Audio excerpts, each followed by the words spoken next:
नमस्कार दोस्तों, स्वागत है आप सभी का हिंदी स्टडी में। आशा करती हूँ आप सभी स्वस्थ होंगे और अच्छे से तैयारी कर रहे होंगे। आज हम ये प्रैक्टिस सेट देखेंगे जो अपना मतलब अच्छी क्वेश्चन है इसमें प्रैक्टिस सेट में। तो बीच बीच में हमें क्वेश्चन भी करते रहने चाहिए, क्योंकि को ऑब्जेक्टिव क्वेश्चन करने से ही हमारे मतलब सुधार दिखाई देता है। एग्जाम में जितने हम मतलब प्रैक्टिस करेंगे क्वेश्चनों की, उतने अच्छे मतलब कहीं ना कहीं फ़ायदा मिलेगा। ठीक है, स्टार्ट करते हैं अपनी क्लास। और आप मेरे चैनल पर पहली बार आए तो चैनल को सब्सक्राइब कर लेना, बेल आइकन को क्लिक कर लेना, जिससे आने वाली वीडियो को नोटिफिकेशन आपको मिल सके। पहला क्वेश्चन है हमारा, भाव विलास किसकी रचना है। तो भाव विलास किसकी रचना है, तो भाव विलास रचना किसकी है, ये देव की है। किसकी है, देव। देव रीतिकाल के कवि हैं। देव जो है आचार्य और कवि, कहें देव कैसे मतलब कवि हैं, आचार्य कौन है, तो देव है आचार्य, आचार्य और कवि दोनों रूपों में जाने जाते हैं। कौन, देव। और इनकी रचनाएं कितनी मानी गई मतलब, तो इनकी रचनाएं जो अगर संख्या पूछें तो 72 रचनाएं हैं। ठीक है, और जो इनकी रचनाएं मानी है रामचंद्र शुक्ल ने, वो 23 मानी है, 23। ठीक है, एक और क्वेश्चन बनता है, जैसे पूछते हैं इनसे, क्वेश्चन तो बहुत बनते हैं। इनकी रचनाएं देख लेना, इनकी रचनाएं एक दो एग्जाम में जरूर पूछी जाती हैं। 34वां मतलब छल नामक संचारी भाव किसने दिया था, तो छल नामक संचारी भाव किसने दिया था, वो देव नहीं दिया था। ठीक है, उसने कहा था कहानी किस वर्ष सरस्वती में छपी थी, तो उसने कहा था कहानी किस वर्ष सरस्वती में छपी थी, तो ये किस वर्ष छपी थी, ये 1915 में छपी थी। हाँ, किसकी कहानी है, ये है चंद्रधर शर्मा गुलेरी की। ठीक है, कहानी है। एक बार क्वेश्चन पूछा था किसने 3 कहानियाँ लिखी हैं, इनमें से ऑप्शन दे रखे थे। तो चंद्रधर शर्मा ने 3 कहानियाँ लिखी हैं, जैसे बुद्धू का काठा, सुखमय जीवन और उसने कहा था। ठीक है, इनकी 3 कहानियाँ हैं ये जो इनसे पूछी गई। और ये जो कहानी है इनकी, उसने कहा था, तो इसमें पूछ लेते हैं कि कौन से मतलब प्रथम विश्व युद्ध या द्वितीय विश्व युद्ध की किसकी पृष्ठभूमि पर लिखी गई प्रेम कहानी है, तो ये प्रथम विश्व युद्ध की पृष्ठभूमि पर लिखी गई प्रेम कहानी है। ठीक है, रामायण में किस भाषा का प्रयोग हुआ है, तो रामायण में किस भाषा का प्रयोग हुआ है, संस्कृत का प्रयोग हुआ है रामायण में जो हुआ है। और रामायण किसकी रचना है, वाल्मीकि की रचना है। प्रेम वाटिका के रचनाकार कौन है, तो प्रेम वाटिका किसकी रचना है, तो प्रेम वाटिका किसकी रचना है, ये रसखान की रचना है। प्रेम वाटिका किसकी रचना है, रसखान की। रसखान की रचनाएं जो रसखान की रचना है एक, जैसे हाँ दान लीला है, सुजान सागर है, अष्टयाम है। ठीक है, इन्हें अच्छे से देख लेना। जो इनकी ये रचना है प्रेम वाटिका, ये अंतिम रचना है रसखान की। कौन सा एक उपन्यास पूरी तरह किसान जीवन पर केंद्रित है, तो इनमें से कौन सा उपन्यास है किसान जीवन पर मतलब पूरी तरह केंद्रित है। एक तो इनका गोदान है मुंशी प्रेमचंद का। ठीक है, लेकिन ये चारों उपन्यास में मुंशी प्रेमचंद जी के हैं, लेकिन इनमें पूछा है कि इनमें कौन सा है जो कि किसान जीवन पर केंद्रित है, तो वो है प्रेमाश्रम। कौन सा है, प्रेमाश्रम है। जो है प्रेमाश्रम को मतलब गोदान की पूर्व पीठिका भी कहा जाता है। अगर पूछिए गोदान की पूर्व पीठिका किसे कहा जाता है, तो प्रेमाश्रम को कहा जाता है। और उर्दू में इसका नाम क्या था, गोसाए आफियत। उर्दू के नाम देख लेना है इसके, गोसिए आफियत, आफियत। ठीक है, उर्दू में इसका नाम था। फिर इसका रूपांतरण करा था उन्होंने प्रेमाश्रम नाम से, जैसे सेवा सदन का तब बाजारे हुस्न। ठीक है, आगे देखते हैं। प्रेमचंद के सारे उपन्यास अच्छे से देख लेना, क्रम भी आता है इनका लगाने के लिए। सितारे हिंद किसकी उपाधि थी, तो सितारे हिंद किसकी उपाधि थी, तो सितारे हिंद थी राजा शिव प्रसाद सितारे हिंद। किसकी थी, राजा शिव प्रसाद सितारे हिंद। ठीक है, राजा लक्ष्मण सिंह ये और सितारे हिंद राजा दुए के नाम से। ठीक है, राजा दुए के नाम से भी ये जाने जाते हैं। अगर पूछे राजा दुए के नाम से कौन जाने जाते हैं, तो ये दोनों को राजा जाने जाते हैं। इनकी रचना एक जैसे आलसों का कोड़ा है, राजा भोज का सपना है, ये भी एग्जाम में पूछी गई है शिव प्रसाद सितारे हिंद की। यह पंक्ति किस कवि की प्रशस्ति में कही गई है, तो ये पंक्तियां दे रखी है नीचे, किस कवि की प्रशस्ति में कही गई हैं, तो ये पंक्तियां कही गई हैं घनानंद की। ठीक है, ऑप्शन कौन सा, 3 है हमारा, सी सही है इसमें। और घनानंद कैसे कवि है, रीति मुक्त कवि है, रीति मुक्त। रीति काल में कितने प्रकार के कवि थे, 3, रीति सिद्ध, रीति मुक्त और रीतिबद्ध, ठीक है। इस तरह से 3 प्रकार के कवि थे। और इनकी प्रेयसी का नाम क्या था? सुजान था। प्रेम के पीर के कवि कौन थे? घनानंद थे। इनकी रचनाएं कौन सी है? कोक सागर, सुजान सागर, इश्क लता, यमुना यश, ये किसकी रचनाएं हैं? सब घनानंद की रचनाएं। और घराना रीति मुक्त कवियों में कौन कौन आते हैं? बोधा, आलम, ठाकुर, दूसदेव और घनानंद, ये रीति मुक्त कवि हैं। आगे देखते हैं। जयशंकर प्रसाद की पहली कहानी कौन सी है? तो जयशंकर प्रसाद की पहली कहानी कौन सी है? तो पहली कहानी है इसमें ग्राम है, और अंतिम कहानी इनकी कौन सी है? सालवती है। ये सालवती जो है अंतिम कहानी है, ठीक है। और ये जो ग्राम कहानी है किसमें प्रकाशित हुई थी? इंदु में प्रकाशित हुई थी। किस पत्रिका में प्रकाशित हुई थी? इंदु पत्रिका में प्रकाशित हुई थी। और झारखंडी किसके बचपन का नाम था? जयशंकर प्रसाद के बचपन का नाम क्या था? झारखंडी था। हिंदी का पहला नाटक किसे माना जाता है? तो हिंदी का पहला नाटक किसे माना जाता है? तो इसमें ऑप्शन हमारा कौन सा सही है? तो हमारा ए सही होगा, आनंद रघुनाथ। ये किसका है? महाराजा विश्वनाथ का। महाराजा विश्वनाथ का किसका है? महाराजा विश्वनाथ का। और इसकी भाषा कैसी थी? इसकी भाषा ब्रज भाषा का था। ये नाटक कैसा था? ब्रज भाषा का नाटक था, ठीक है। रामचंद्र शुक्ल और बच्चन सिंह ने ऐसे इसे हिंदी का पहला नाटक माना है। और हिंदी का पहला अगर मौलिक नाटक पूछें तो वो है नहुष, गोपालचंद गिरधर दास का। हिंदी साहित्य सम्मेलन के प्रथम सभापति कौन थे? तो हिंदी साहित्य सम्मेलन के प्रथम सभापति कौन थे? तो इसमें ऑप्शन है धनपत राय। धनपत राय मतलब प्रेमचंद। प्रेमचंद का नाम क्या था? धनपत राय, ठीक है।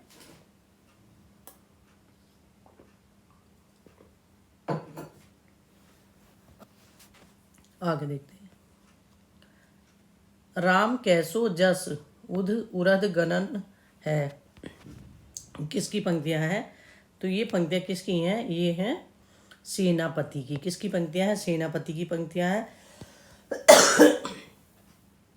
सेनापति का प्रिय अलंकार कौन सा था? श्लेष अलंकार था। कौन सा था? श्लेष अलंकार, ठीक है। और ये पंक्तियां जो इनकी ली गई किससे हैं? कवित रत्नाकर से। कवित रत्नाकर से, ठीक। और कैसी कवि थी? राम भक्त कवि हैं, ठीक है। रामचंद्र शुक्ल ने इन्हें राम भक्त शाखा में रखा है ना। आगे देखते हैं। चोटी की पकड़ की विधा है, तो चोटी की पकड़ की विधा क्या है इसमें? तो ये है उपन्यास। और उपन्यास किसका है? निराला का उपन्यास है चोटी की पकड़। किसका? निराला के उपन्यास और भी हैं, जैसे अलका, निरुपमा, प्रभावती, कुल्ली भाट, ठीक है। इस तरह से ये किसके उपन्यास है? और सब निराला के उपन्यास है। कौन सी रचना जायसी की नहीं है? इसमें से कौन सी रचना है जायसी की नहीं है? तो ऑप्शन इसमें कौन सा होगा? चिताई वार्ता, ठीक है। चिताई वार्ता किसकी रचना है? नारायण दास की रचना है।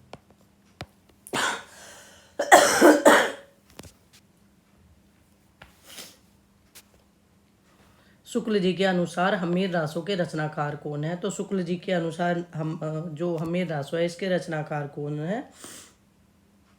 इसके रचनाकार हैं सारंगधर। तो ऑप्शन हमारा कौन सा सही है? इसमें बी सही है।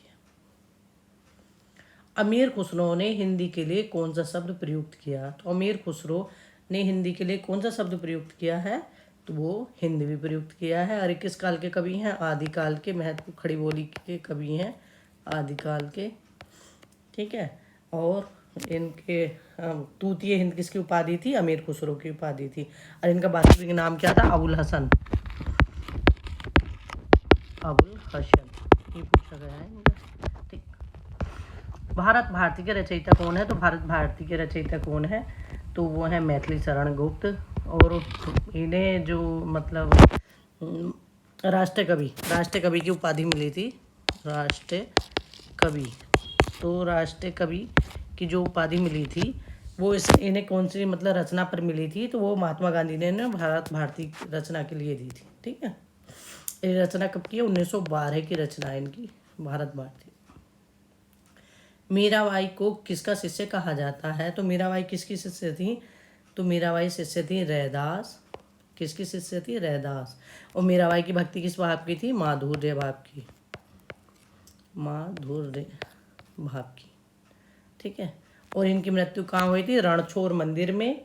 और इनका जन्म कहाँ हुआ था? कुर्की में। भारतेंदु की रचनाओं का संग्रह किस नाम से है? तो भारतेंदु की रचनाओं का संग्रह किस नाम से है? तो वह है भारतेंदु ग्रंथावली के नाम से।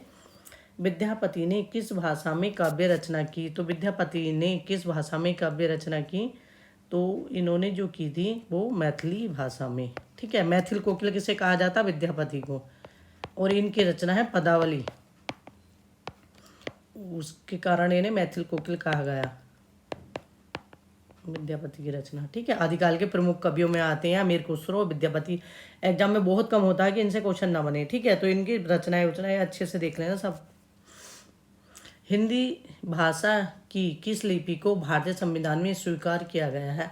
तो हिंदी भाषा की किस लिपि को भारतीय संविधान में स्वीकार किया गया है? तो इसमें ऑप्शन हमारा कौन सा सही होगा? एक, देवनागरी को।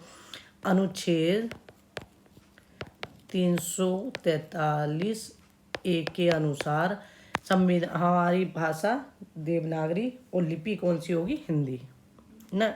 भाषा हिंदी और लिपि देवनागरी होगी, ठीक है। अनुच्छेद 343 से 351 तक जो अनुच्छेद है वो हमारी हिंदी भाषा से संबंधित अनुच्छेद है।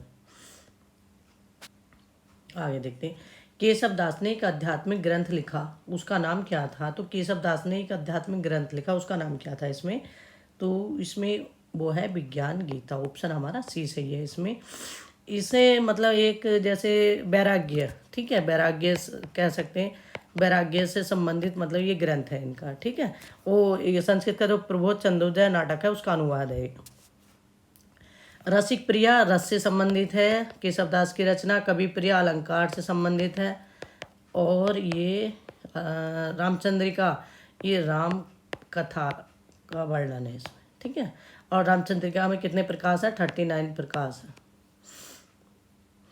हे अमा निशा उगलता गगन घन अंधकार किस कविता की पंक्तियां हैं? तो हमें बताना है ये पंक्तियां किस कविता की हैं। तो ये है राम की शक्ति पूजा की, ठीक है। ये रचना किसकी? राम की शक्ति पूजा निराला की है। सुदामा चरित किसके द्वारा रचित ग्रंथ है? तो सुदामा चरित किसके द्वारा रचित ग्रंथ है? तो सुदामा चरित नरोत्तम दास की रचना है इसमें। आगे देखते हैं। गुलेरी जी की उसने कहा था कहानी का सार क्या है? तो जो चंद्र शर्मा गुलेरी जी की कहानी है उस मतलब उसने कहा था कहानी का सार क्या है? तो ये है निस्वार्थ बलिदान। तो ऑप्शन इसमें हमारा कौन सा सही होगा? डी। निम्नलिखित नाटकों में से कौन सा नाटक भारतेंदु जी द्वारा लिखित नहीं है? तो इसमें से कौन सा नाटक है जो भारतेंदु जी द्वारा लिखित नहीं है? तो नील देवी भारतेंदु का है, अंधेर नगरी भारतेंदु का, भारत दूरदर्शा भारतेंदु का, भारत सौभाग्य किसका है? ये है अंबिका दत्त व्यास का। किसका है? अंबिका दत्त व्यास का। अंबिका दत्त व्यास का, ठीक।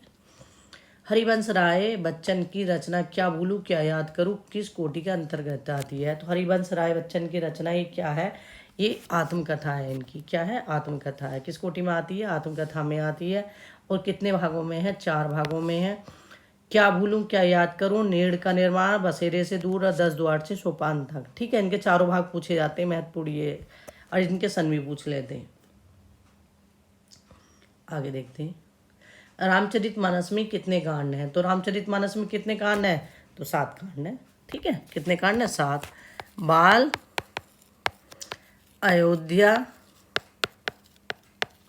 अरण्य, किष्किंधा,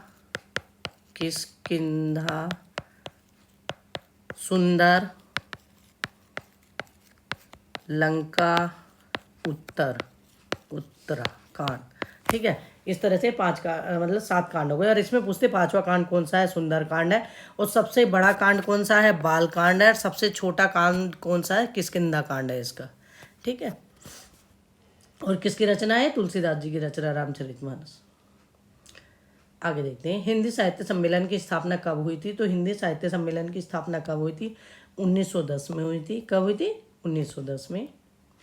रामचंद्रिका की रचना किसने की? तो रामचंद्रिका किसकी रचना है? केशवदास की रचना है। और अभी बताई रही थी मैं आपको 39 प्रकाश है, 1601 ईस्वी की रचना है ये। इतिहास तिमिर नाशक ग्रंथ का रचयिता कौन है? तो इतिहास तिमिर नाशक ग्रंथ का रचयिता कौन है? तो वो है राजा से प्रसाद सितारे हिंद।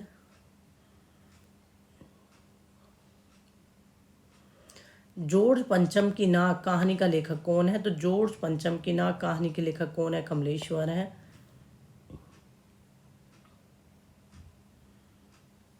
विष्णु प्रभाकर के रसोई घर में प्रजातंत्र नामक एकांकी में क्या है? तो विष्णु प्रभाकर की जो पूछ ले रसोई घर में प्रजातंत्र किसकी एकांकी है? विष्णु प्रभाकर की है। और इसका मतलब विषय क्या है एक तरह से? तो वो है व्यंग्य। क्या है इसका? व्यंग्य। ऑप्शन हमारा इसमें डी सही है। आगे देखते हैं। पहान पूजे हरि मिले तो मैं पूजू पहा, यह उक्ति किसकी है? ये भी एग्जाम में बहुत बार रिपीट हुई। ये है कबीरदास की पंक्तियाँ। ठीक है। कबीर किसके? संत मतलब संत काव्यधारा के प्रतिनिधि कवि कौन थे? कबीर थे। निम्न में से कौन सा सूर्यकांत त्रिपाठी निराला द्वारा रचित उपन्यास नहीं है? तो निराला का उपन्यास इसमें कौन सा नहीं है? तो इसमें ऑप्शन हमारा कौन सा सही होगा? अलका है, प्रभावती है, निरूपमा है, पूर्ण प्रकाश नहीं है। ठीक है। पूर्ण प्रकाश नहीं है इनका। गिरती दीवारें किसका उपन्यास है? तो गिरती दीवारें किसका उपन्यास है? तो ये किसका है? उपेंद्र नाथ अस का। गर्मराग, गिरती दीवारें, शहर में घूमता आईना, सितारों के खेल, ये किसके उपन्यास है? ये सब है उपेंद्र नाथ अस के उपन्यास। ठीक है। अरे इनके उपन्यास पूछे आते हैं। आगे देखते हैं। चिंतामणि किस काल के कवि थे? तो चिंतामणि किस काल के कवि थे? तो चिंतामणि रीति काल के कवि थे। किस काल के कवि थे? रीति काल के कवि थे चिंतामणि जो थे। आगे देखते हैं। रामचंद्र शुक्ल जी के अनुसार खड़ी बोली गद्य की पहली रचना कौन सी है? तो रामचंद्र शुक्ल के अनुसार खड़ी बोली गद्य की रचना कौन सी है? तो ये है, इसमें ऑप्शन हमारा कौन सा सही होगा? इसमें ऑप्शन हमारा होगा पहला, भाषा योग वशिष्ठ राम प्रसाद निरंजनी की रचना। राम प्रसाद निरंजनी की रचना है। छन छन वर्णन की महिमा गंग कवि की रचना है। गोरा बादल कथा ये जटमल की रचना है। केशव दास कवि होने के साथ साथ क्या थे? तो केशव दास कवि होने के साथ साथ क्या थे? तो इसमें ऑप्शन हमारा कौन सा सही होगा? आचार्य थे। आगे देखते हैं। नई कहानी वर्ग के कहानीकारों में निम्न में से किसका नाम नहीं आता? इसमें से नई कहानी वर्ग के कहानीकारों में किसका नाम नहीं आता? तो इसमें कमलेश्वर हैं, राजेंद्र यादव है, मोहन राकेश हैं। ठीक है। इन तीनों का आता। किसका नहीं आता? किशोरी लाल गोस्वामी का नहीं आता। भारतेंदु युग के हैं। कबीरदास की भाषा कैसी थी? तो कबीरदास की भाषा कैसी थी? सदुपड़ी भाषा थी। कबीरदास की भाषा को सदुपड़ी किसने कहा? रामचंद्र शुक्ल ने कहा। भाषा के डायरेक्टर किसने कहा कबीरदास को? हजारी प्रसाद द्विवेदी ने कहा। और इनकी भाषा को जो पंचमेल खिचड़ी, ठीक है, किसने कहा? पंचमेल खिचड़ी कहा था श्याम सुंदर दास ने। निम्न विकल्पों में से उस विकल्प का चयन कीजिए जो दिए गए समस्त पद से सही बहुविकल्पी मतलब समास का विकल्प है इसमें। तो लंबोदर का मतलब अर्थ क्या है इसमें बताना हमें। तो लंबा है उदर जिसका अर्थात गणित जी। तो ऑप्शन इसमें हमारा कौन सा सही होगा? एक ही। समास कितने होते हैं? 6 होते हैं। तो बहुब्रीहि समास में क्या होता है? बहुब्रीहि समास में अन्य पद प्रधान होता है। तत्पुरुष समास में उत्तर पद प्रधान होता है। द्वंद्व समास में दोनों पद प्रधान होते हैं। द्विगु समास में पहला पद संख्यावाची होता है। और एक समास हमारा कर्मधारय है, उसमें विशेषण विशेष्य होते हैं। आगे देखते हैं। अव्ययी भाव समास में पहला पद अव्यय होता है। निम्न विकल्पों में से उस विकल्प को चुनिए दी गए शब्द युग्म का सही अर्थ वाला विकल्प है। तो इसमें हमारा कौन सा सही होगा? तो इसमें हमारा ऑप्शन सी सही होगा, निडर और दोनों। ठीक है। अभय माने निडर, उभय माने दोनों। प्रिय प्रवास का वर्णन विषय क्या था? तो पढ़ने जो प्रिय प्रवास है किसकी रचना है? अयोध्या सिंह उपाध्याय हरिओत की रचना है। किसकी? हरिओत की रचना है। इनके उपन्यास भी पूछे जाते हैं, ठेठिंडी का ठाठ, अतकिला फूल और देवबाला। ठीक है, तो ये मतलब इसमें वर्णन विषय किसका है? तो इसमें कृष्ण का मथुरा प्रवास का वर्णन दे रखा है इसमें जो है। और इसमें मतलब सर्ग पूछे तो कितने? 17 सर्ग हैं। और कब की रचना है? 1914 की रचना है। 1914 ईस्वी की रचना है प्रिय प्रवास। खड़ी बोली हिंदी का प्रथम महाकाव्य है। आगे देखते हैं, निम्न विकल्पों में से कौन सा विकल्प नीचे दिए गए शब्द का सही समानार्थी शब्द नहीं है? इसमें से कौन सा है जो समानार्थी शब्द नहीं है? तो कमल का सरसिज है, उत्पल है, शतदल है, देव वृक्ष नहीं है। तो ऑप्शन इसमें बी है। आधुनिक काल के काव्य में कविताएं किस भाषा में लिखी जाती थी? तो आधुनिक काल के काव्य में कविताएं किस भाषा में लिखी जाती थी? तो इसमें ऑप्शन हमारा कौन सा सही होगा? खड़ी बोली में। ठीक है, क्योंकि भारतेंदु युग तक काव्य की भाषा ब्रज भाषा ही बनी थी, मतलब खड़ी बोली इतनी नहीं। लेकिन द्विवेदी युग की सबसे बड़ी मतलब महावीर प्रसाद द्विवेदी ने जो काम किया था वो कि उन्होंने गद्य की भाषा तो थी खड़ी बोली, साथ में काव्य की भाषा भी खड़ी बोली की थी। आंसू काव्य किसका प्रकाशित हुआ, मतलब किस वर्ष प्रकाशित हुआ आंसू काव्य जो है? तो ये प्रकाशित हुआ था आंसू काव्य हमारा 1925 ईस्वी में। और आंसू ये किसका है? जयशंकर प्रसाद का है। जयशंकर प्रसाद की रचना है।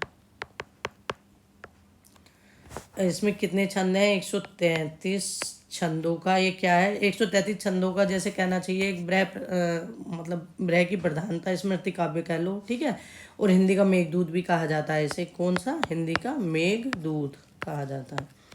जैसे हिंदी का शोकगीत कौन सा है? सरोज स्मृति है निराला का। आगे देखते हैं, राम की शक्ति पूजा के विषय में कौन सा कथन असत्य है? तो राम की शक्ति पूजा के विषय में कौन सा कथन असत्य है इसमें?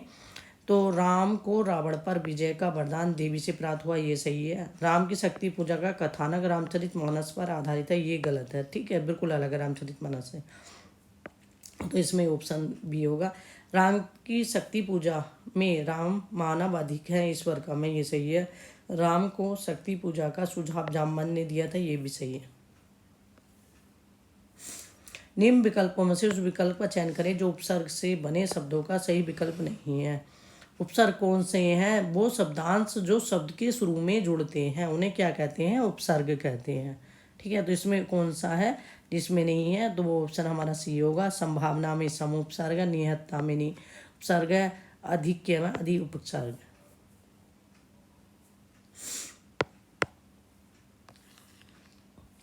कवि निराला ने किसे हिंदी के विशाल मंदिर की सरस्वती कहा है? तो किसने मतलब निराला ने किसे कहा है विशाल मंदिर की सरस्वती?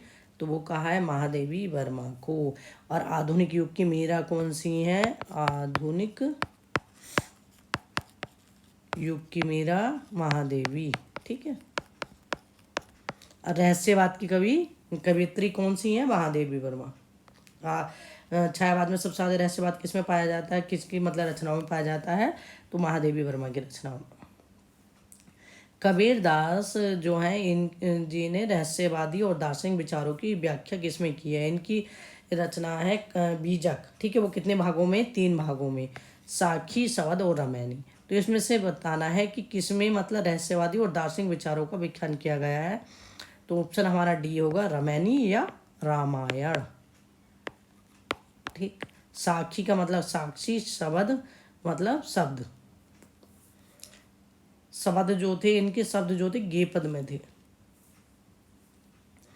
छायावत के 4 स्तंभों में से निम्न में से कौन सा नहीं है? तो छायावत के 4 स्तंभों में से निम्न में से कौन सा नहीं है? तो छायावत के स्तंभ कितने थे? 4। प्रसाद, निराला, पंत और कौन से नहीं है? महादेवी वर्मा। महादेवी वर्मा छायावत के 4 स्तंभ में। अबे सुनबे गुलाब में गुलाब किसका प्रतीक है? तो अबे सुनबे गुलाब में गुलाब किसका प्रतीक है? तो ये प्रतीक किसका है? पूंजीपति का प्रतीक है। किसका प्रतीक है? पूंजीपति का प्रतीक है। तो ऑप्शन हमारा बी सही होगा इसमें। और किसकी रचना है? निराला की व्यंग्य रचना है ये। किसकी है? निराला की व्यंग्य रचना है। हिंदी में मुक्त छंद की पहली कविता लिखने का श्रेय किसको दिया जाता है? तो हिंदी में मुक्त छंद की पहली कविता लिखने का श्रेय किसको दिया जाता है? तो वो भी निराला को दिया जाता है। इनकी रचना जूही की कली, ठीक है, जूही की कली, जिसे महावीर प्रसाद द्विवेदी ने सरस्वती पत्रिका में छापने से इनकार कर दिया था, ठीक है। आगे देखते हैं। अरुण यह मधुमेह देश हमारा, ये पंक्ति किसकी है? तो अरुण यह मधुमेह देश हमारा, ये पंक्तियाँ किसकी हैं? जयशंकर प्रसाद की हैं और चंद्रगुप्त नाटक से ली गई हैं। चंद्रगुप्त नाटक से। और किसने कहा? कार्नेलिया ने कहा था। कार्नेलिया ने कहा था, एक विदेशी पात्र है इसमें, उसने कहा था। निम्न में से किस कवि का पहले नाम गोसाई दत्त था? तो इनमें से कौन से कवि हैं जिनका पहला नाम गोसाई दत्त था? तो वो है सुमित्रा नंदन पंत, प्रकृति के सुकुमार कवि, प्रकृति के सुकुमार कवि। और इनका जन्म कहाँ हुआ था? कौसानी के अल्मोड़ा, मतलब अल्मोड़ा के कौसानी में, ठीक है। आगे देखते हैं। और इनकी एक रचना और पूछी जाती है कि इनकी गिरजे का, इनकी पहली मतलब कविता कौन सी है? गिरजे का घंटा है, ठीक है। एक आधार बनाने के लिए तो आप पढ़ सकते हो, जैसे कि जो गोविंद पांडे और सरस्वती पांडे की बुक है, ठीक है। लेकिन उससे अपना आपका एक थोड़ा सा क्या कहना चाहिए, एक सहयोग मिल जाएगा कि क्या है। लेकिन अगर अच्छे से आपको तैयारी करनी है तो बच्चन सिंह का और रामचंद्र शुक्ल का हिंदी साहित्य का इतिहास जरूर पढ़ लेना एक बार। और अगर आप नेट की तैयारी कर रहे हैं तो नेट के लिए क्या करेंगे? नेट के लिए तैयारी कर रहे हैं तो जो उसमें रचनाएं लगी हुई हैं ना, उन्हें यूट्यूब से सुन लेना, छोटा छोटा, मतलब ये नहीं कि 2-2 मिनट वाली वीडियो सुनना, थोड़ा बड़ी, जिसमें उसके मतलब जो उसमें पात्र है उनका पता चल जाए, फिर उसके अंदर जो टॉपिक दिया हुआ क्या चीज़ दी वो उसका पता आपको चल जाए, ठीक है। इसलिए उस चीज़ को अच्छे से देख लेना। आगे देखते हैं। निम्न विकल्पों में से कौन सा विकल्प नीचे दिए गए शब्द का सही विलोम है? तो इसमें से कौन सा है जो सही विलोम है? तो इसका होगा हमारा आगामी का क्या होगा? गत, ठीक है। अनुराग, विराग, अनुराग, अनुराग, और इति का अर्थ होगा, अंत का प्रारंभ होगा, ठीक। आज के अपने ये क्वेश्चन हो गए, ठीक। बस यही है। अगर आप नेट की तैयारी कर रहे हैं तो थोड़ा डीपली करनी पड़ेगी। अगर मतलब जैसे टीजीटी, पीजीटी, एलटी, जीआईसी इनकी कर रहे हो तो मतलब एलटी और जीआईसी के लिए थोड़ा डीपली है, लेकिन टीजीटी, पीजीटी के लिए भी मेरा कहने का मतलब ये है कि डीपली तो सब में पढ़ना ही है, लेकिन नेट के लिए तो आपको पढ़ना पड़ता है ज़्यादा। लेकिन उसके मुकाबले अगर आपको नौकरी के लिए पढ़ रहे हो तो थोड़ा कम पढ़ना पड़ेगा, क्योंकि वो तो एक पात्रता परीक्षा है, ठीक। लेकिन बस यही है कि लगातार लगे रहो, प्रैक्टिस जरूर करना क्वेश्चनों की, क्योंकि क्वेश्चनों की प्रैक्टिस करने के बिना कोई ऑप्शन नहीं है आपके पास कि आप मतलब अच्छा कर पाओ। क्वेश्चन ही ऐसे हैं जो हमारी मतलब गलतियों में सुधार करते हैं, ठीक। आज के लिए इतना ही, मिलते हैं अगली वीडियो में, तब तक के लिए धन्यवाद।